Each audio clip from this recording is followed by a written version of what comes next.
any questions? I know it was a lot of information that some of you might not be familiar with, so we're happy to answer any questions that you might have.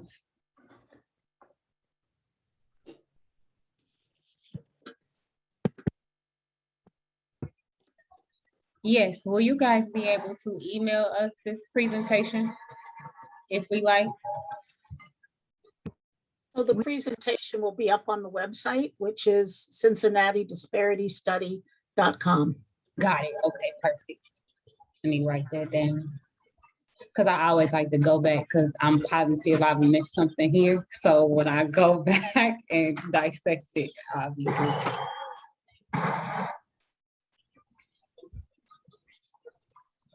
Also, another question, do you all offer job leads for minority businesses?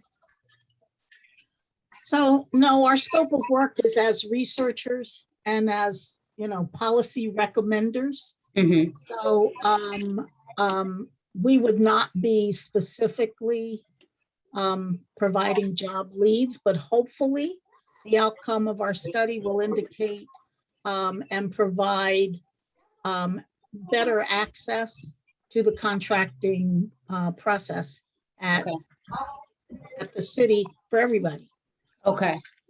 And this is just for the city level, not the state level, correct? Yes, this is a study of the procurement processes for the city of Cincinnati. Okay. Got it.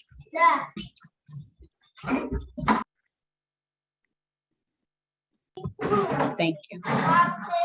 Oh.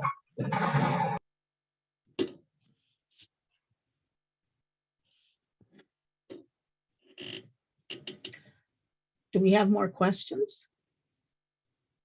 There are no questions on the chat. You can feel free to ask any questions on the chat as well.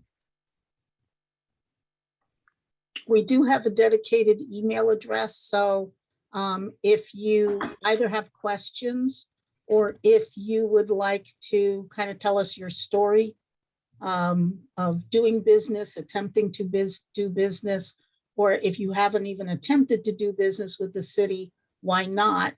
You can send it to that dedicated email address that Anna put in the chat room.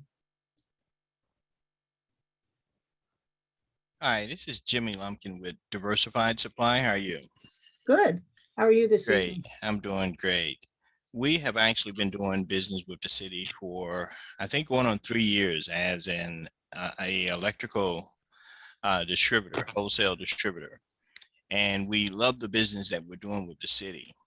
Our electrical contract is more so on the MRO side of the business, but we find it very difficult when to give an indication the FC Cincinnati project, right, happened, and we could not get opportunities as much as we were already certified by the city of Cincinnati as well as a national MBE,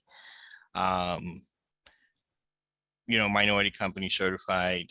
We could not get opportunities on a project of that size due to the alphabet soup process. And what I mean by that is we're scheduled, we're certified by the city as an MBE, but we are not DBE or EDGE.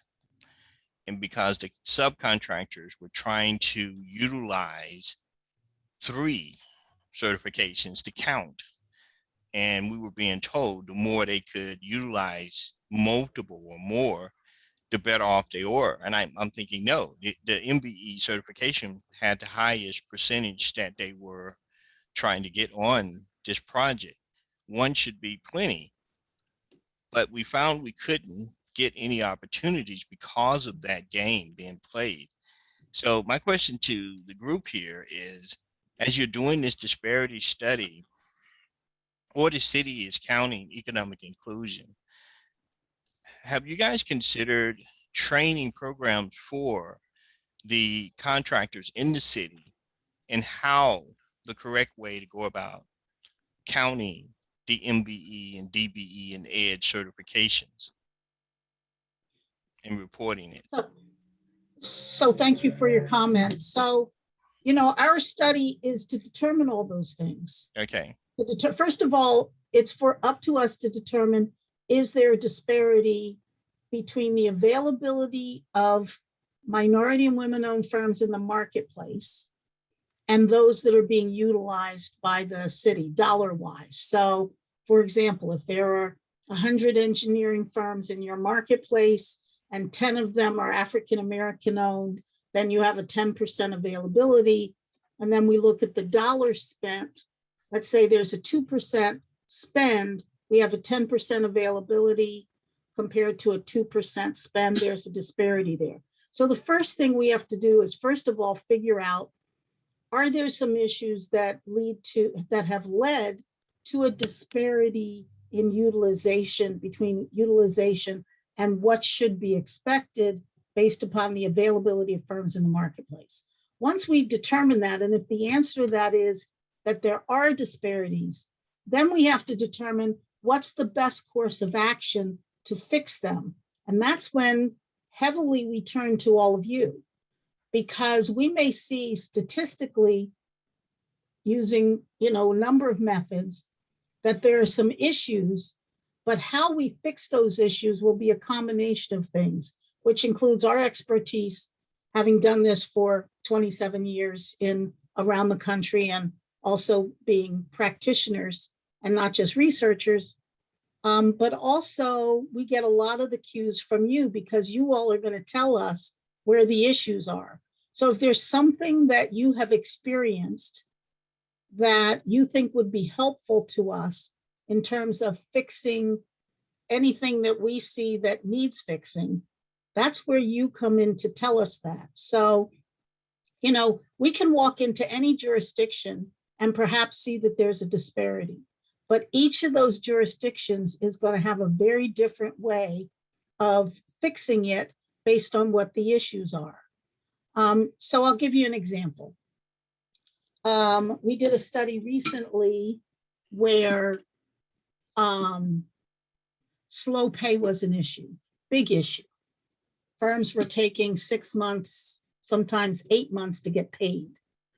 And so a big issue was not just minority and women-owned firms, but particularly small firms in general said, we can't do business with this jurisdiction because we can't afford not to get paid. Well, we wouldn't know that, and we wouldn't know that that's a huge issue, why a lot of minority and women-owned firms weren't even bidding, unless we had been told that and heard that over and over and over again in our anecdotal gathering.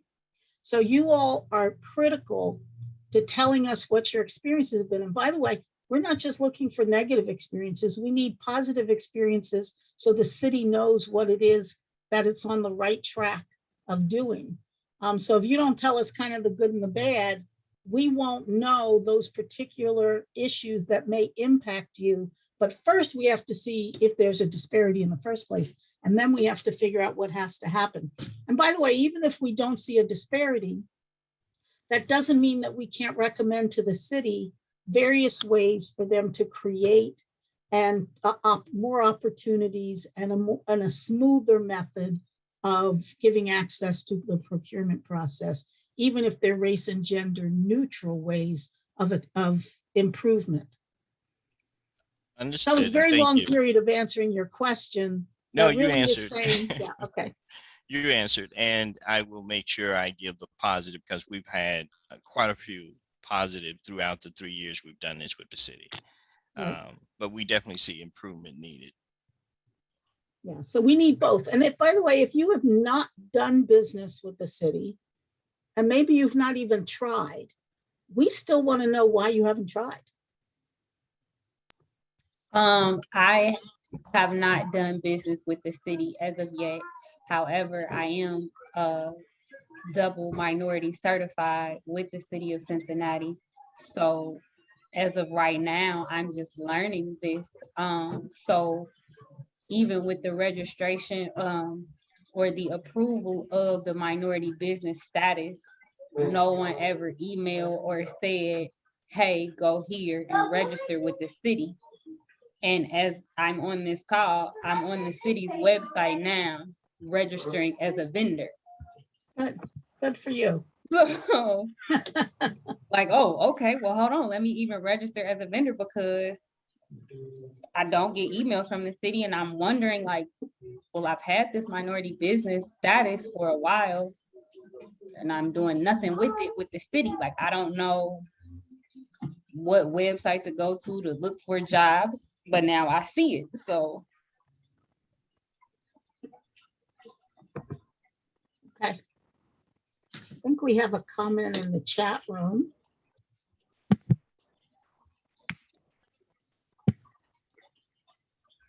From Monica Walker. Is there a seminar that women-owned business, a women-owned minority in business can participate in that shows us how to become registered with the city and getting the contracts, getting the information, and having the assistance in how to get involved, a seminar or a group or something? So I think that's a question better directed to the city itself. Again, we're looking at what in fact they are doing, and this would fall under the category of supportive services. So if what we're hearing from you is that that's something that you feel like you need, then that's something, of course, during our study, we can pass along to the city. Freeman McNeil says, what will be done to discontinue the pay or play for Black contractors in order to participate in viable contracts without fear of repercussions if they bring their hardships to the city's attention? Please do not say it does not exist. So again, at this point, we're beginning our study. So we're gathering information. If that is an issue, that's something we need to hear from you. We need you to tell us. You can tell us through email if that's something that's happening and you want to give us particular instances. So also let me differentiate between kind of a real broad stroke and you telling us about your own experiences. So that's what we want to hear. We want to hear that I'm a business and this is what has happened, or this has been my experience. The more specific you can be with us, of course, the better. We want to hear those experiences, and the more other business owners you can send in our direction, because again, numbers do count. From the anecdotal side, people will say, well, that's one person's opinion. And that's very true that that's one person's opinion, but their experience, that one person's experience is still valid. And the more those one people have the similar experiences, of course, the more weight that falls on the kind of recommendations we make. So just think of it this way, if you are a business owner and you even have one customer who comes in and complains about something, you want to know about that. You would not want somebody to complain and then you don't hear about it. Or you wouldn't want somebody to come in and say, you know, you're doing this really well and you don't hear about it. So that's why the one man's or one woman's opinion is critical, even in these disparity studies. But of course, when we interview hundreds and hundreds of firms and half of them say the same thing or the same kind of thing, or they've all had similar experiences, that of course does provide a lot of weight in terms of being able to quantify an issue. So the more of you that participate, when you get the survey, please fill out the survey. Survey is probably one of the more important aspects of us gathering anecdotal evidence. If you get asked to give a 1 hour interviews, which are really like our case studies, please do that. You know, when we send out the notices for the public hearing where we're actually taking testimony, or if you can send us an email, but we do definitely need to hear from every one of you. I would also like to ask another specific question.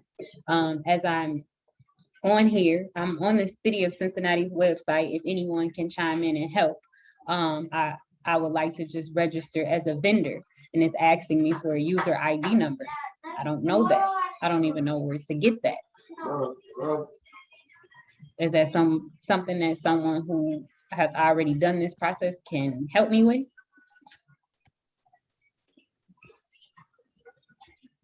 Hi, this is Bobby from the city of Cincinnati. I'm the chief procurement officer. So we oversee vendor registration. Perfect. When you are going to register, the ID number that they're asking for is your tax ID number. Okay. We have somebody that can assist you during the day. I can shoot the information into the chat so that you can have it. Please. So if you're running into issues while you're doing it, if you give her a call, she can walk you through it. But that number is going to be your tax ID number or your social security number if you're. Okie dokie, yeah, tax ID. Okay. Right. There Well, you go. Yeah, just this far has been very helpful for me because, like I said, I complete all of this paperwork and submit it, and they send you back your certificates, and I'm like, well, what do I do with these? Any more questions related to the disparity study? Hi, I just wanted to know if you could tell me the timeline for the study again. So the study began, it seems like we started a long time ago, but it's only been really in July that we started the study. And it takes approximately a year plus to do these studies. So probably by this time next year, we will have completed the study. Okay. And are you doing focus groups with business owners? We will be. So a lot of these are kind of randomly selected. So the interviews, the anecdotal interviews, the one-on-ones, and the focus groups, we do randomly select those. Okay. But of course, the public hearings and the emails in a meeting like tonight's, anyone can attend. Okay, thank you. Mhm. And also the survey of business owners, anyone can do that as well.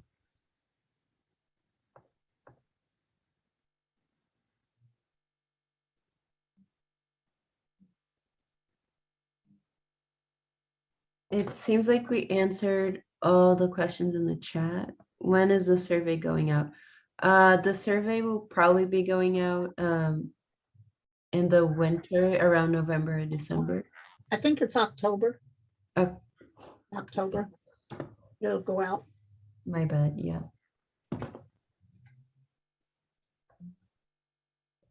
By the way, if you want to check our website, the survey will also be posted on the website. So if for some reason you go, well, it's October, and I believe it's going to be up kind of October through the end of November, around Thanksgiving time, it'll come down. So if you have not seen it otherwise and you think twice about it, and we will do a press release to tell everyone that the survey has been launched, then go to our website, the dedicated website, Cincinnati disparitystudy.com. It's up and live right now. The survey will be there for you to download or actually it's not a download, for you to fill out online.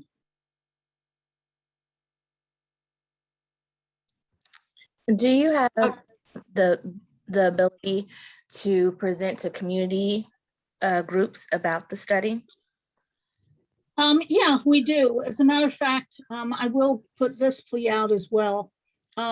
Organizations, local, civic, trade, community organizations are really important for us because particularly when we do meetings like this, so they help us to reach the community because we're really heavily reaching only those firms who are on governmental list, or you've seen our press release, or you've gotten one of our emails. But one of the best ways for us to reach the community is through organizations, through their membership. But then we also interview organizations in order to get their input.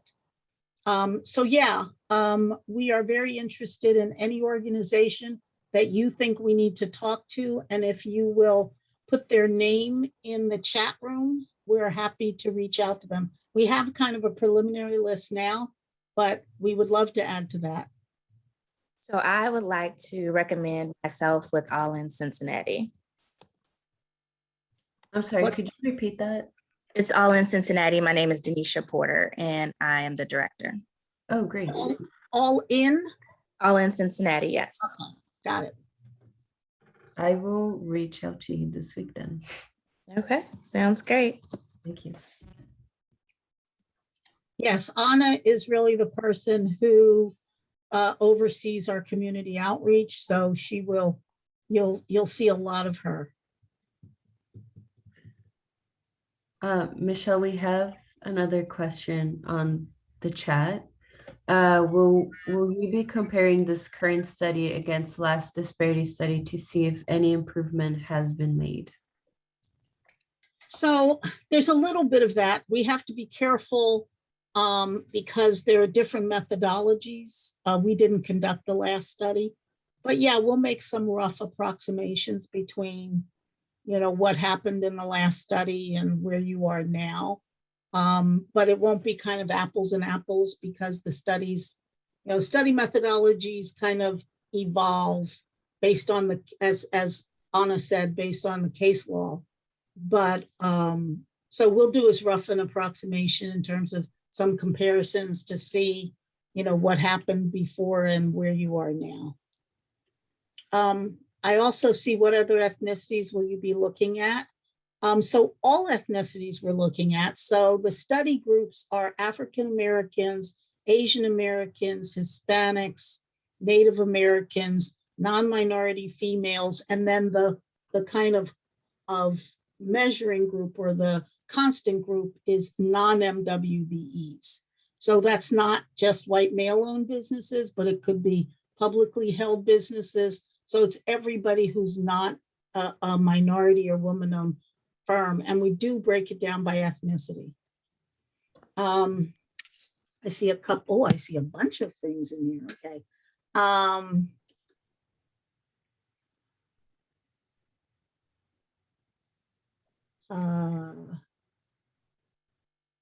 Please add in the chat. Oh, someone said, please add in the chat what email to send our information to. What about small businesses? Will they be looked at? Yeah, it's interesting.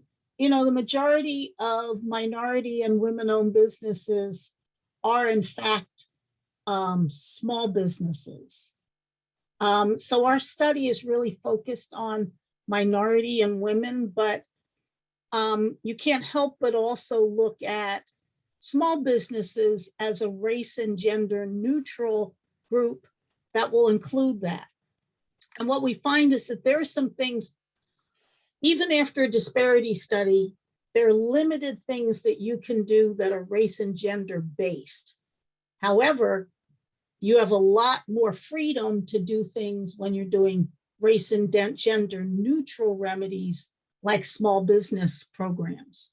So you probably will see from us, depending on the outcome of the study, a mix of not just race conscious, but race neutral remedies. And a lot of times the race neutral remedies are based on things you can do with small businesses. So because if we look at an issue and we ask some questions, and when we ask questions in this anecdotal, it's not just of minority and women, it's of all businesses. So non-minority male-owned businesses, we beg them to participate in this process because that helps us to see whether there's a difference or whether this is an issue that affects everybody. Because if it's an issue that affects everybody who's a small business, then we might make a recommendation for a small business remedy rather than a race and gender conscious remedy, because the small business remedy may help everyone, which includes minority and women. So it's very important that we kind of get the baseline of where all the businesses in Cincinnati are so we can see if there are real differences based on race or gender. Again, like I said, it's based on size or other things. And we do some correction with that. We run a regression analysis. So if we see disparities, one of the things we have to do is to measure what caused those disparities. And so we look at size, we look at revenues. Is it just because it's a bigger company? Is it just that their revenues are higher? Is it that the education of the owner is greater? So that's part of what we have to measure before we come out with an outcome that says, we've looked at everything else and we see a disparity that is caused by the race and gender ownership of this business.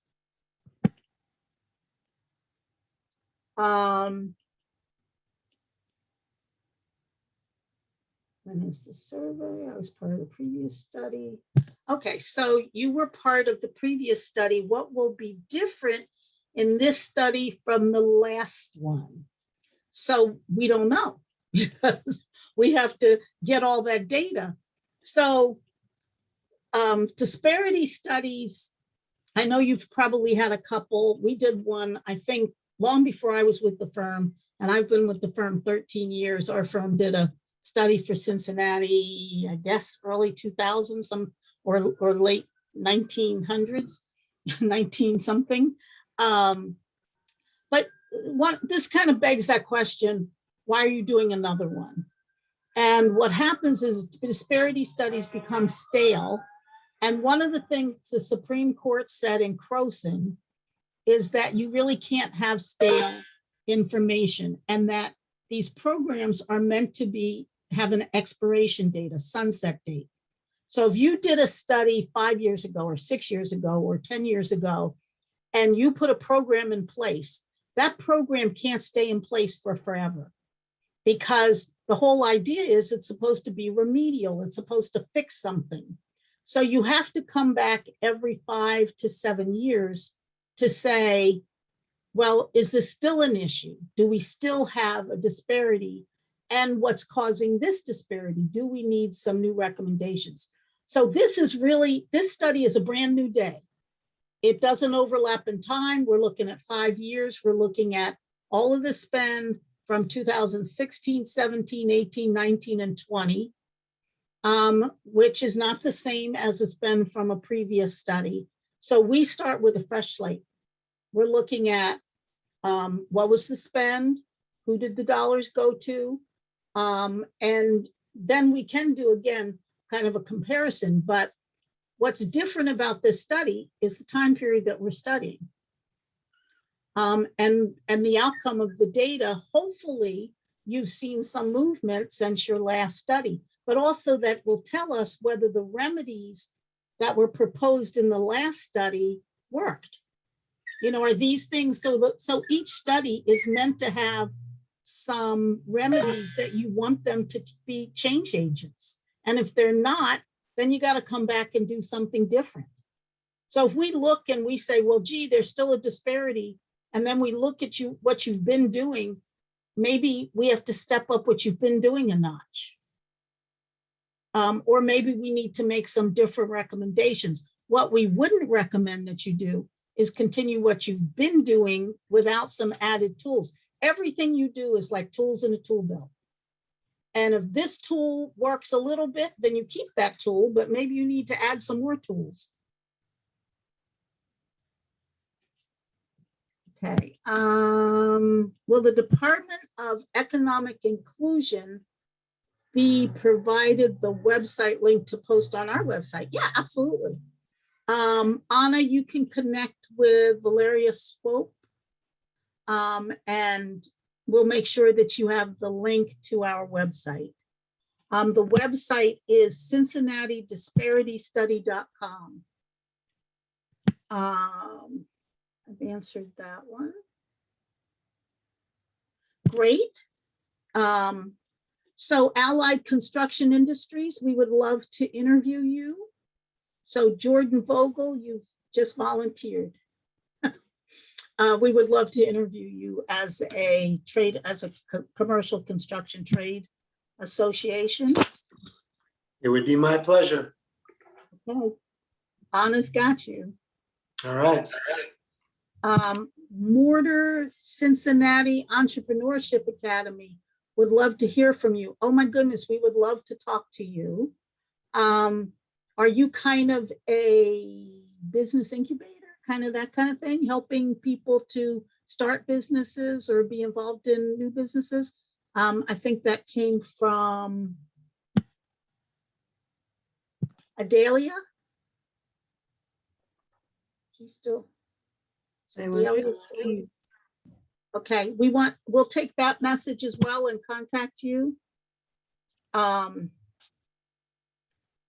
Monica, so those of you who are putting your information, thank you, and it's a good way to kind of trade off information with each other.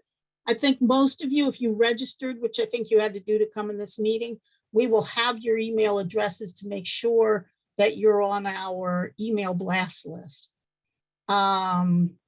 So I see Freeman, how can that be when Black business becomes a minority over again? The system is manipulated to include white females that are used by white contractors. So I think what you're talking about is fronts. So it's one of the reasons why we look at certified firms, because and then we also look at the validity of certification. If certification is done, with, and I won't say correctly, because sometimes it has to do with how much manpower you have, and that goes to budgets and a lot of other things. But yeah, in an ideal situation, you are catching any fronts, and that's white females, that's any minority fronts. Believe me, one of the biggest fronts that's happened recently over the past several years was the big front that C.W. Matthews had with a Hispanic firm. And they got fined $1 million, which I'm not sure how much that meant to them. But yeah, if you have good certification, the idea of fronts should be limited, if not eliminated, because you're doing site visits. And you're not certifying firms that are not actually owned and controlled. And remember, you've got part of being certified is looking at a commercially, both in contracting and in the firm itself, as a commercially useful function. So you don't want to have an engineering firm where the person who owns 51% is the bookkeeper, but they're not the engineer. So that's all the kind of stuff we look at when we're doing the study.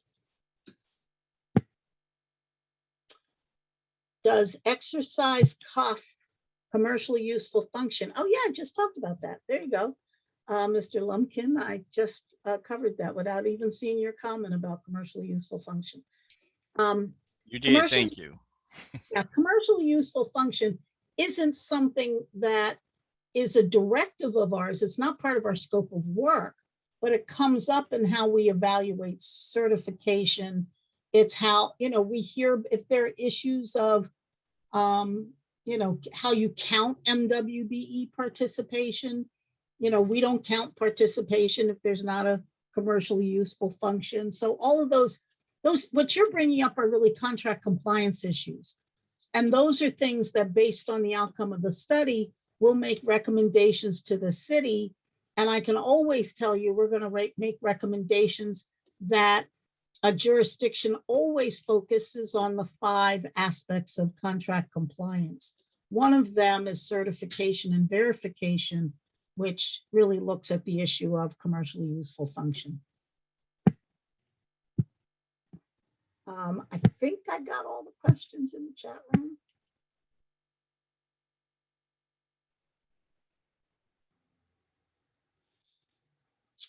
I think I got them. Did I miss anybody's question? Oh, I have a new message. Okay, so we've got another organization in the chat room, the Greater Cincinnati Micro Enterprise Initiative. We are an entrepreneurship training. Oh, I love these programs. I will tell you, it's one of the things I can tell you right now. We love to try to, in our recommendations, to try to get a more synergistic, whatever you're doing now is trying to get a more synergistic relationship with the incubators or the entrepreneurship programs because that's really important. You know, availability is the most controversial part of a disparity study. Availability is who are the ready, willing, and able firms. When there are any kind of challenges to programs, remember, people don't really challenge our studies, they challenge programs, and then the programs kind of filter through the support for your program. But the biggest part of that is availability. Who are the ready, willing, and able firms? So critically, when we measure availability, we're looking at current firms in the marketplace. But then when we do what's called a private sector analysis, we're really looking at what would availability look like if there wasn't discrimination in the marketplace. You know, what have been the obstacles?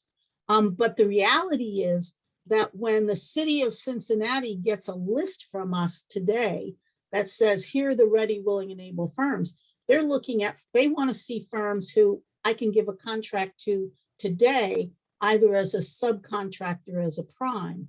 And so what depresses that?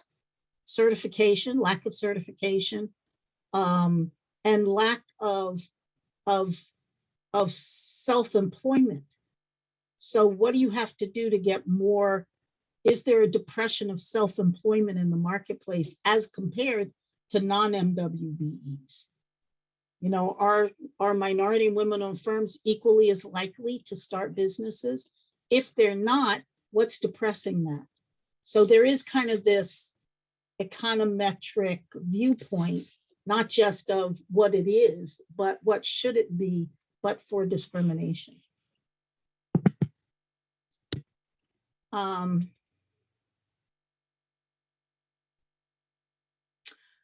So in terms of when we turn in our recommendations, we're turning them in directly to the city. And the city is we have a contract with the city. So then kind of what the city does with that is kind of up to the city. But generally what the cities do is that they consider our recommendations and they actually usually go through the city council. And then city council will approve our study and approve our recommendations. And then there becomes a question of beginning implementation. And the city will implement what aspects of our recommendations they choose to do. And the kinds of recommendations we make are general enough where they can begin to work out particular things that they want to do. And we can kind of help steer them before we leave the process. Disparity study takes about a year from start to finish. Biggest aspect of that is data, data, data, data.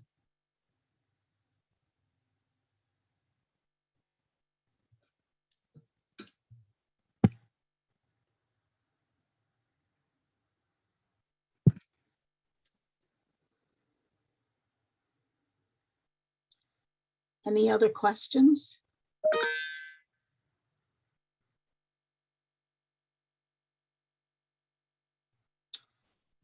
For everyone who put their contact information here, as far as email address and business, is it okay if we reach out to each other? Is that why you guys put it there? Because that's what I'm going to do tomorrow. If that's okay. I'm assuming that's why people put it in there. Perfect. We already have. Hi, Erica. Hi. We don't have each other's, but we already have ours. So I You see a You can call comment. TMI. All righty, Miss Tracy, I surely will. Thank you. So Monica Walker says, it seems the bigger, wait a minute, just lost it. The bigger, more experienced companies are the ones that get the contracts.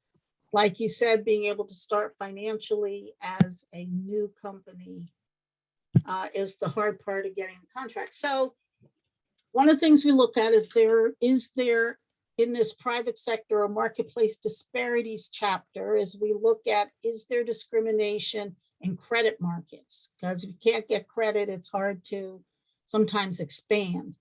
One of the things we also know about business is there's a lot of elasticity. So you may be a relatively small company, but if you joint venture or you team or you're or you can add temporary people in because you can get temporary financing, you can look a lot bigger than you may be when you take a breath, So this issue of large company versus small company on some levels or some types of businesses or services is a little bit of a fiction. But it is real, particularly when it comes to supplies or goods, companies who sell goods.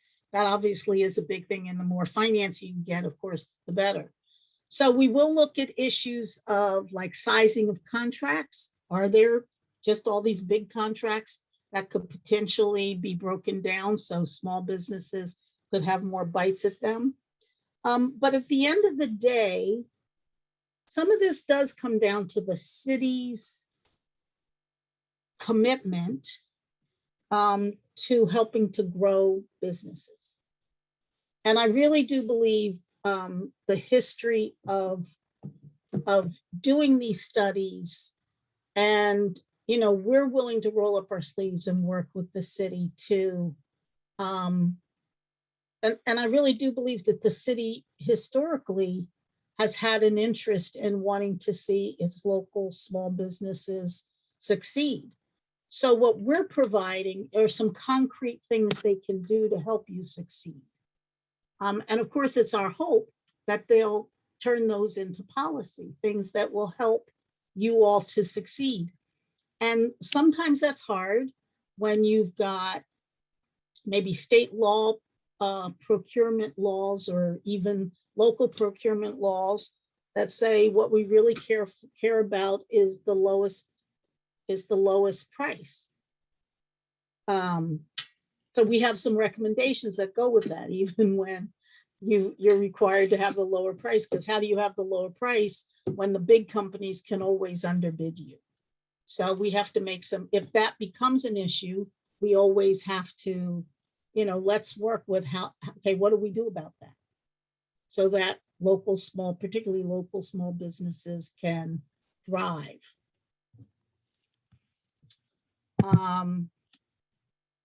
See a couple of more addresses.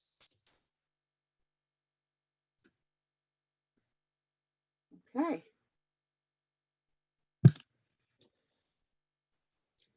More questions, comments, leading us in the direction, things you think we need to know as we're starting down this path?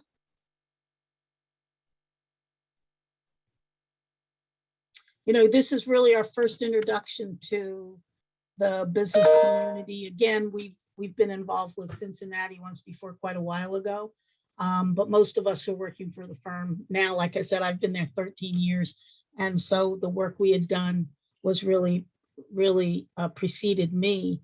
But this is really our first introduction to all of you and the business community.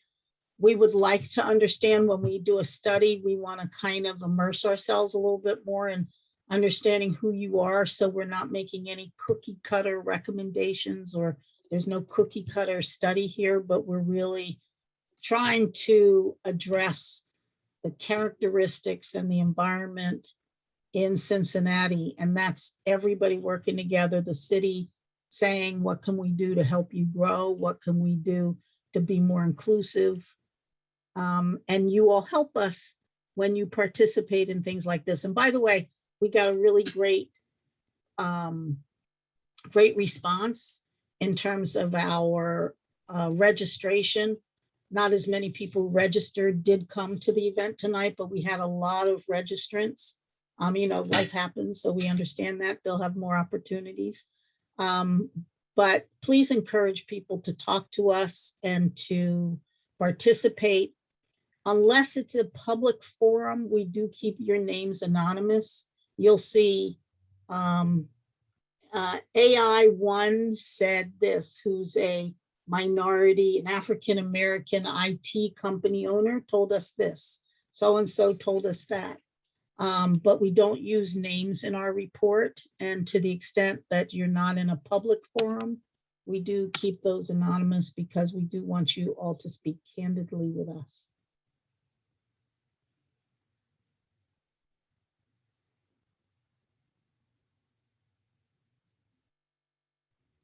seminars, think tanks. Is, I think that will, someone made a suggestion. Monica, I can't quite understand what you're saying, but are you saying seminars and think tanks?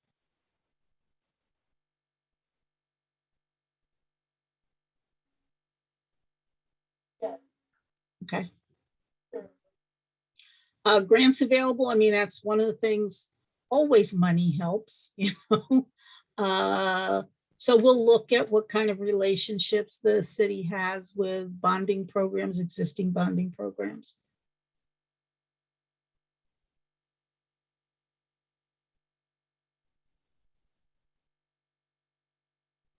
That's a good one. The bonding question.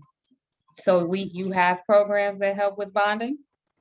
Well, there are some existing programs, and then of course we'll look at what else is in the region.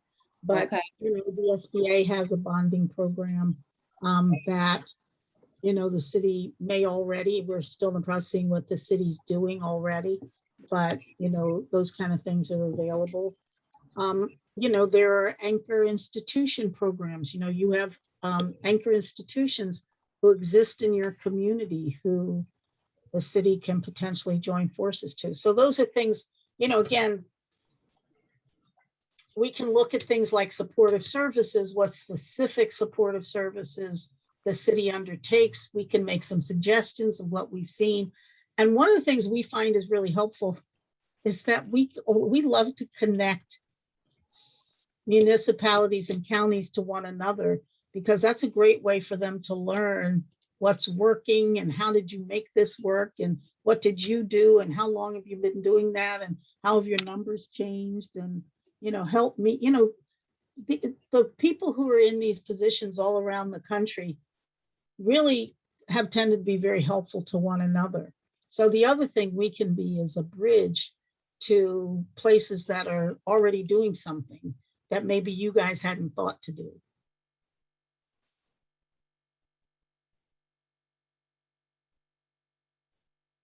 As a matter of fact, we were, there's a group called Living Cities that is a city accelerator program that gives grants to cities to accomplish things. And so we were the expert lead for two of their cohorts, one with 5 cities and one with another 10 cities. And in each of those, there were things in procurement, equity and procurement they wanted to accomplish. And although we were kind of the experts helping them along, they had a lot of convenings with one another, where I think they got more out of that than they probably did talking to us, which is you put 10 cities together and say, well, what are you doing? Well, what are you doing? And you get a lot of information that way. So that's something else we'll do with the city is, besides our direct recommendations, is to connect them with other cities, some of the things we might recommend who are doing them successfully.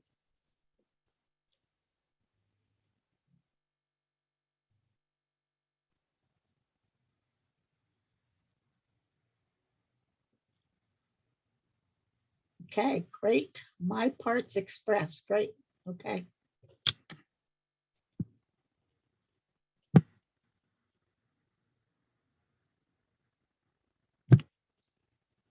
Okay, we have some more, a few more minutes.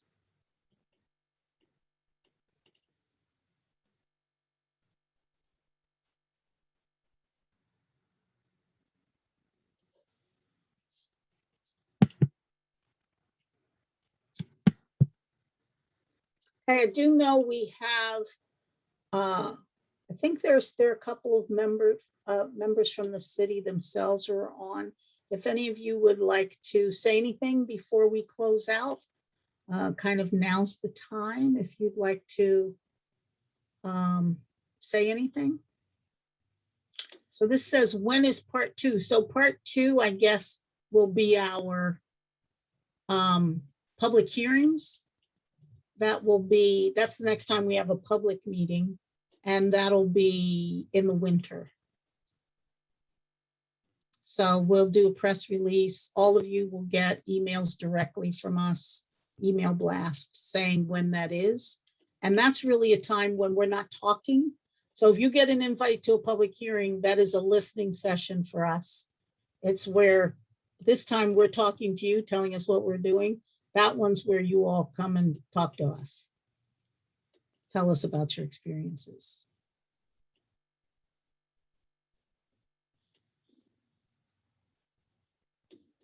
Okay.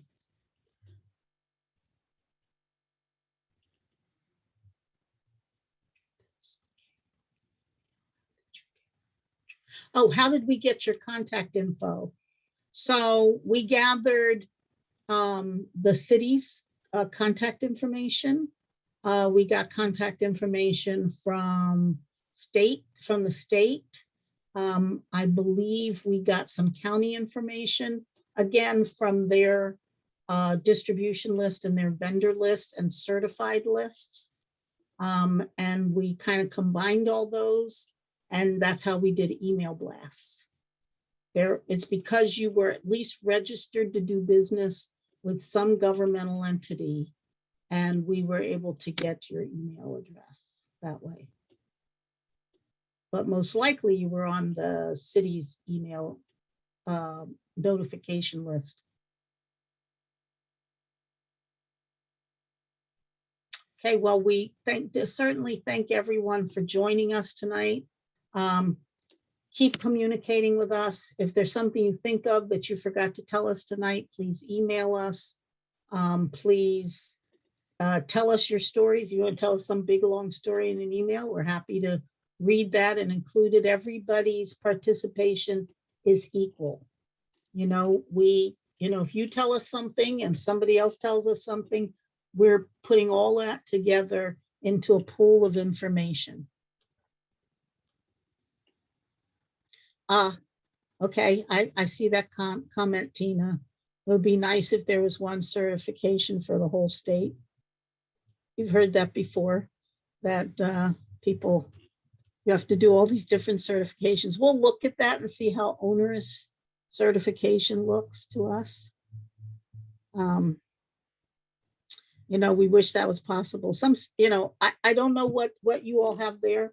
There are some states who have a unified certification program where if you're on one you're on one statewide certification list, but no, not everybody has that. But you at least hopefully can find some cooperation between local entities to certify. Okay, so we look forward to dialoguing with all of you, either whether it's because we've asked you to participate or because you've come to us. And again, we thank you for taking time this evening to listen to us and also talk to us. So everyone be safe and well. Thank you.